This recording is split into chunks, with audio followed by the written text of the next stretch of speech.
We have seen with task control block and task process and scheduling and task process synchronization, everything we have seen. If we are going for next part is error or exception handling. It deals with the registration and handling the error occurred or exceptions raised during the execution of the task. While executing, you will be having so many different type of problems. If those things happens, how to handle that one, or how to verify that as an error. Insufficient memory, timeouts, deadlock, and deadline missing, bus errors, divide by zero, unknown instruction execution, etc. are the example of error and exceptions. And error or exceptions can happen at kernel level services or at the task levels. Deadlock is an example of for kernel level exceptions, whereas timeout is an example for the task level exceptions. And the operating system kernel gives the information about the error in the form of system cell. Okay, now whatever the operating system kernels will give the always give the information about each and every errors and all in the form of system cell.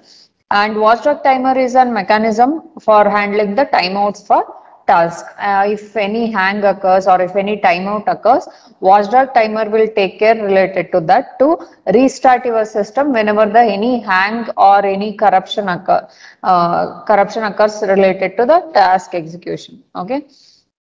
Next we have memory management.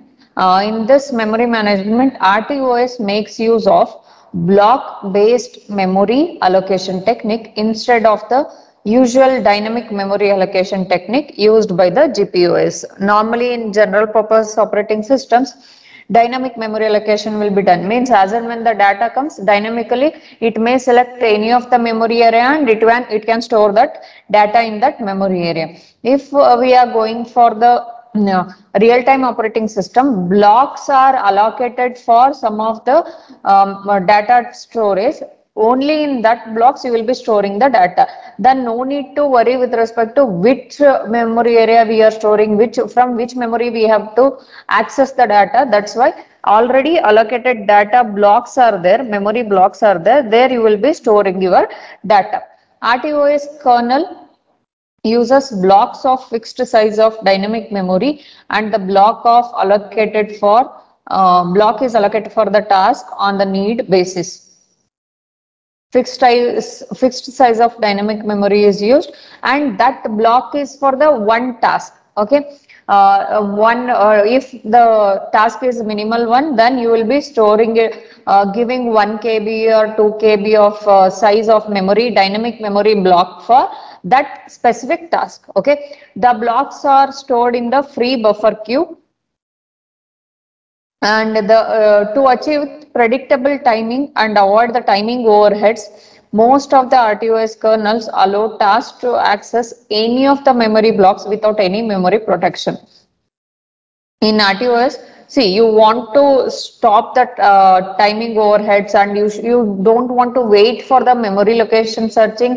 You don't want to wait for the data access from the memory. That's why all the allowance will be given from RTOS kernel for the any memory block access or any data access for the tasks.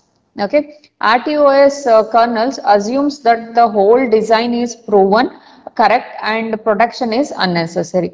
Some commercial RTOS kernels allow memory protection as optional. Optionally, they can provide the protection for the memory. See, if any protection is provided for the memory, then the to access that, to get the permission to access that memory address will only take time. To reduce that time, access time, you can go for the all allowance or no protection for the memory area in real-time operating system, because time is very crucial in real-time operating system kernels. Okay, a few RTOS kernels implement virtual memory concept for memory allocation if the system supports secondary memory storage. If you have a secondary memory storage like hard drives, flash memories and all, then you can go for the virtual memory concept. Like whatever the data you have stored for the task or for execution of your program, that will be stored, or virtually you can recreate that memory area in the secondary memories. Okay, in the block based memory allocation, a block of fixed memory is always allocated for the task on need basis, and it is taken as a unit. Hence, there will not be any memory fragmentation issue. You won't be having any memory fragmentation issue, because all the block size for the task, or whatever the task we are allocating for allocating the memory, it will be allocated with the fixed memory block, and you don't have any problem with respect to memory fragmentation issues. The block-based memory allocation achieves deterministic behavior with the trade of limited choice of memory chunk size and suboptimal memory usage. Optimal usage of the memory will be done. See, if I am taking the block of memory area for the till the whole task is completed, that memory block is allocated for that task only. That's why no need to go for some other memory area, no need to access some other memory area. For that reason, optimal use of memory will be done by using this type of block memory allocation for your real-time operating system tasks. Okay. Next is interrupt handling. Deals with the handling of various types of interrupts. Means externally, if you are interrupting the main program, or externally you want to stop the main program and execute the external program or task, then it is called as a external interrupts or any interrupts. Interrupts provides real-time behavior to the system. Always interrupts will be having the highest priority. That's why they behave as a real-time systems, real-time tasks. Okay, interrupts inform the processor that an external device or an associated task requires immediate attention of the CPU. Okay. Now, see, if I am connecting the USB device, now only as I am running the one program, that is my teams are running, and also my PPTs are running. If I am inserting the pen drive now directly, what will happen? It will give the interrupt information. Here you will get at the left right hand side, you will get the the USB drive has been installed and you have to open that one, or safe open will be given. That is an external interrupt. Okay, in that way you can take it as any other information or any other task which will be included in your overall industrial application or industrial control systems, and that you will be having many numbers, like hundreds of interrupts will be there, and you will be providing the priority for each and every external tasks. Okay, that is related to interrupts. Interrupts provides a real-time behavior to the system. Interrupts inform the processor that an external device or an associated task requires immediate attention of the CPU. It will give the information that immediate attention has to be given to the CPU. Interrupts can be either synchronous or asynchronous, or it can be synchronous or asynchronous. Synchronous interrupts occur in sync with the currently executing task. It will always occur in sync with the currently executing task. Usually the software interrupts fall under this category. What all the software interrupts are there? They will come in sync in this synchronous interrupt. Divide by zero, memory segmentation error, etc. are example of synchronous interrupts. And for synchronous interrupts, the interrupt handler run in same context of the interrupting tasks. Whatever the interrupt is running or interrupt has been occurred related to synchronous interrupts, means one already occurred, and with the same time, at the same time, parallelly another interrupt has also occurred, and parallelly both are running. Then it is called as a synchronous interrupt. For synchronous interrupts, the interrupt handler runs in the same context of the interrupting task. Same as previously we have seen, if one interrupt has occurred, with respect to that how it was running, in the same way only synchronous interrupt will also run. But related to hardware, we can't find any 2 or 3 interrupts are occurring at the same time. For hardware, only one interrupt will occur. For software, you can find out many number of synchronous interrupts occurring for execution. Okay. Next, we have asynchronous interrupts occurs at any point of execution of any task and are not in sync with the currently executing task. That is asynchronous interrupt. Currently, you are executing one task or currently you are running one main program where you don't know which task has occurred or which interrupt has been occurred. That is related to asynchronous interrupt. At any time, these type of interrupts can occur, but it is not related to your main program. Then it is called as an asynchronous. The interrupts generated by external devices by asserting the interrupt line of the processor or controller to which the interrupt line of the device is connected to the processor or controller, timer overflow interrupts, serial data reception, transmission interrupts, etc. are example for synchronous interrupts. All these things are example for the asynchronous interrupt. Serial data reception and device connected to the processor or controller, timer overflow interrupts, all these things come under asynchronous. See, if whatever the program is running, if you are inserting any external device or you are providing any processor or controller information, then it won't wait for the main program to end. It will, in between only, it will show you what all the functions are running, what is the interrupt it is. Okay. For asynchronous interrupts, the interrupt handler is usually written as separate task and it runs in different context.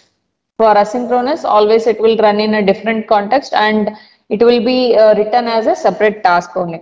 Hence, a context switch happens while handling the asynchronous interrupt. See, as I am considering the asynchronous interrupt as new task only, it won't interrupt the main task or main program. Then you have to switch from the main program to the asynchronous task. That's why you will be having the context switch from the main program to the asynchronous interrupts. Okay. Priority levels can be assigned to the interrupt and each interrupt can be enabled or disabled individually. Individually, you can enable or disable them. And most of RTOS kernel implements nested interrupts architecture. In normally in real-time operating systems or kernels, it implements nested interrupts architecture where interrupt nesting allows the preemption, that is interruption of an interrupt service routine and servicing an interrupt by higher priority interrupts. I can tell you that if I am running the main program, one interrupt has already occurred. You are running the interrupt now, but now inside the interrupt, whatever the interrupt we are running, within that you got one more interrupt, which is stopping the execution of the interrupt which has already occurred first. Then you have to stop the execution of the interrupt task in the halfway or midway, and then you have to execute the interrupt program or interrupt service. Then that is called as nested vector interrupts. Nested interrupts means within the interrupt, one more interrupt you are getting as an external interrupt service. Okay. That is called as your, that is related to your asynchronous interrupts. Next, we have time management.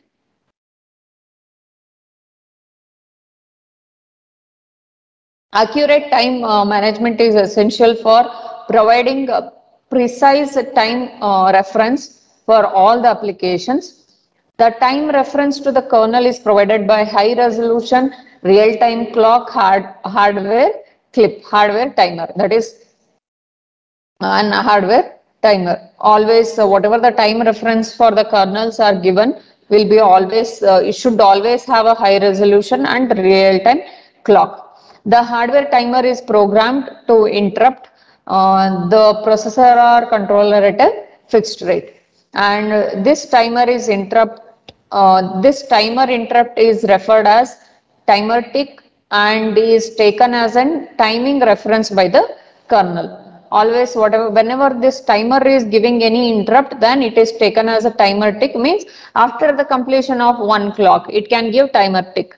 In that way, you can take those timer interrupt as a timer ticks, and always it is taken as a timing reference by the kernel. Always it is taken as a timing reference by the kernel. The timer tick interval may vary depending on the hardware timer. Always this timer tick will be interval, whatever the interval we are giving, it will be dependent on the hardware timer. See, if I am representing or assigning the timer tick for 5 clock cycles, then it will provide the timer tick after the completion of 5 clock cycles. Then if you are going for the time parameters for tasks are expressed as in multiples of the timer ticks. The time parameters for the task are expressed as the multiples of the timer ticks. Like as the time parameter, as I told you, 1 clock cycle if I am taking, if that will be a basic 1 tick. If I am making as in multiples of proper time clock, then if I am taking the 5 clock cycles, positive and negative in that way, if I am taking 5 clock cycles and making it as 1 timer tick, then it is a multiples of timing parameters, no time parameters, that is represented as timer tick. Here you can see the exam system time is updated based on the timer tick.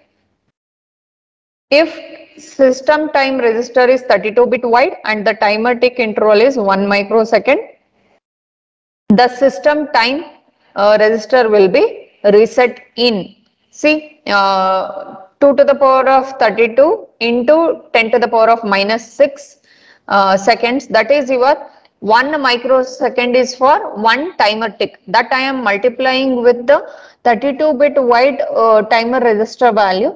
Then you can take it as 2 to the power of 32 into 10 raised to minus 6 divided by 24 into 60 into 60 will give you how many days it will represent. Okay, it will show that 1.19 hours for timer ticks. If the timer tick interval is 1 millisecond, the system timer register will reset to 50 days. Timer register reset. Okay.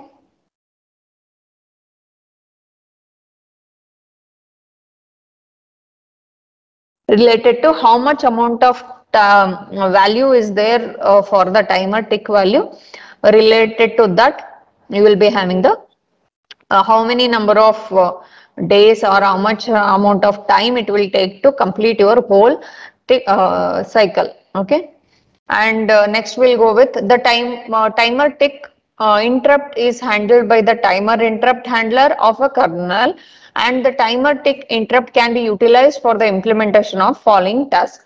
All these main functions of your whole real-time operating system always uses the timer ticks only. That's why all the operations which we can do using timer ticks are save the current context, that is context of the currently executing task, whatever the executing task is there, its current status has to be saved once, and increment the system time register by 1 and generate timing error and reset the system time register if the timer tick count is greater than the maximum range available for the system time register.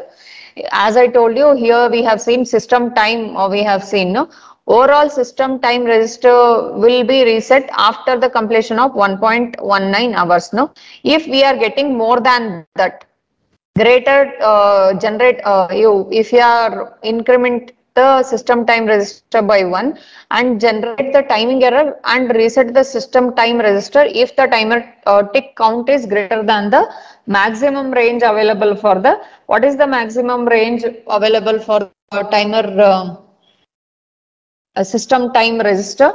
Here we have seen for 1 microsecond it is 1.19 hour, and if I am going for 1 millisecond, then it will be for 50 days. If it is exceeding this, then you have to restart the system register, time register. Update the timers implemented in kernel. Increment or decrement the timer register for each timer depending on the count or direction setting for each register. Increment registers with count direction setting count up, and decrement register with count direction setting counted down. You can see update the implementation of kernel by incrementing or decrementing the timer register for each timer dependent on the count direction setting. You will be setting the direction related to counters, like if timer tick will be used for the up count, each timer tick will provide the +1. If we are going providing the decrement registers, the count will be deducting in downward. Count down option will be given, like after completion of one time tick -1 will be done. And activate the periodic tasks which are in the ideal state. Whatever the periodic tasks are there, if it is in the ideal state, normally after the completion of 5 timer ticks, it has to verify for that periodic task. If it is not running, or if it is in ideal state, then you have to activate those type of periodic tasks and run it. Okay, invoke the scheduler and schedule the task again based on the scheduling algorithm. With respect to scheduling algorithm, you can use the timers to schedule each and every task. Delete all the terminated tasks and their associated data structures, that is TCBs we have discussed. After the completion, you have to check in the each and every timer tick that how many tasks are running. If tasks are already completed its execution, then you have to delete all the TCBs which are associated with it. Load the context for the first task in the ready queue. Due to the rescheduling, the ready task might be changed to a new one from the task which was preempted by the timer interrupt task. See, whenever we are seeing related to task scheduling, or you will be having the queue, ready queue and execution queue will be there. If you have a context, say load the context for the first task in the ready queue, and due to the rescheduling, the ready task might be changed to the new one from the task which was preempted by the timer interrupt task. See, main task is running, and whenever the interrupt has occurred or timer interrupt has occurred, you have stopped the execution of the main program. That main task will be present in the ready queue. Means after the completion of your timer interrupt, you will be running that ready queue tasks. That's why ready queue will be having the highest interrupt highest interrupt tasks. Okay, that will be taken care using your timer tick also. And hard real-time operating system that strictly adhere to the timing constraints for the task are referred as the hard real-time systems.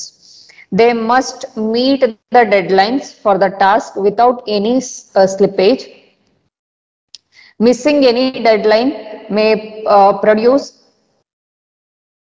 catastrophic results for hard real-time system, including the permanent data loss and irrecoverable damages to the system or users.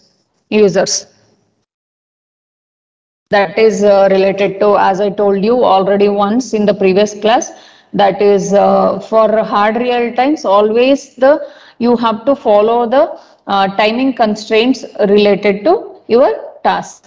Okay, they must meet the deadlines for the task without any slippage.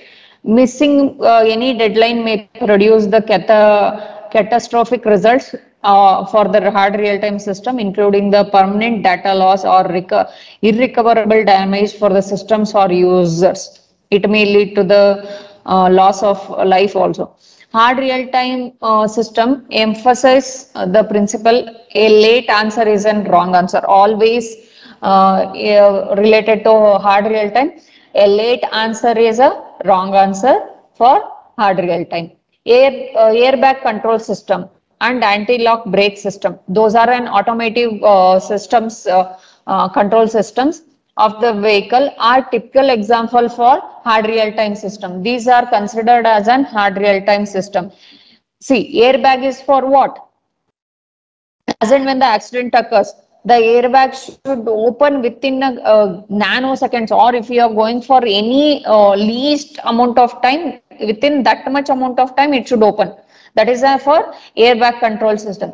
Anti-lock brake system for brake systems. If you are using the brake system, if you want to apply a brake within a seconds, within very small amount of time, the brake should apply. Okay, that's if these two things are not working properly. Means after 10 minutes, if you are opening the airbag after completion of, as the accident occurs, after 10 minutes of occurrence of accident, if we are opening the airbag, what is the use?